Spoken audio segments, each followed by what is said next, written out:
पद्धतीनं आपल्याला एक कापलेलं कारलं बारीक छोट्या छोट्या पोळी बनवायचं कसं एकदम चटकदार।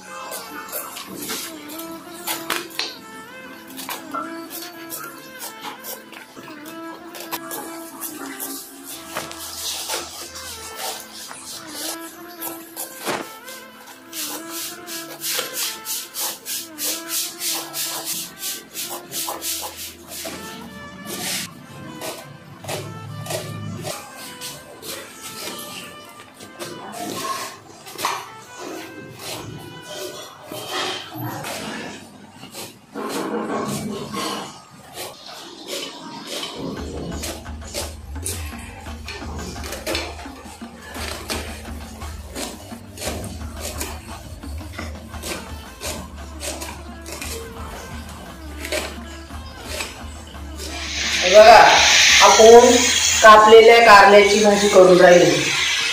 कशी करायची?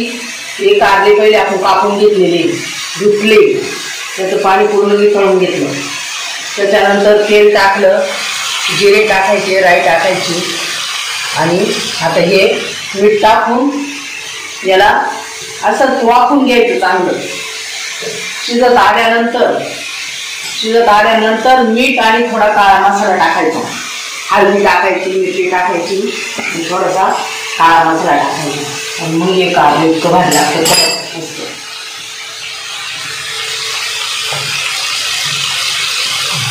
आपण मीठ टाकलेले, मीठ टाकून याला मस्त वाफून घ्यायचं पहिलं, कारण आता आपण जर मिरची मसाला जर लगेच जर टाकला ना तर पूर्ण जळून जायचो याच्यासमोर।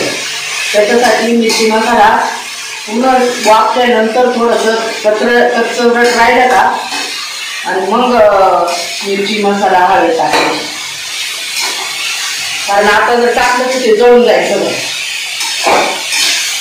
असं पुढं शिजून द्यायचं, झाकण ठेवायचं नाही।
हे बघा अशा पद्धतीनं आपल्याला एक कापलेलं कारलं बारीक छोट्या छोट्या पोळी बनवायचं कसं एकदम चटकदार, एकदम भारी होते। असं बिना झाकण ठेवल्याचं कारलं, कारण आपण झाकण ठेवतो ना पूर्ण त्याच्यामध्ये ते पाणी घाम ते होतं, कडू लागतं कारलं, आणि झाकण जर नाही ठेवलं तर कडूपणा त्या वाफामध्ये निघून जातो। भेटू आपण नवीन व्हिडिओ मध्ये।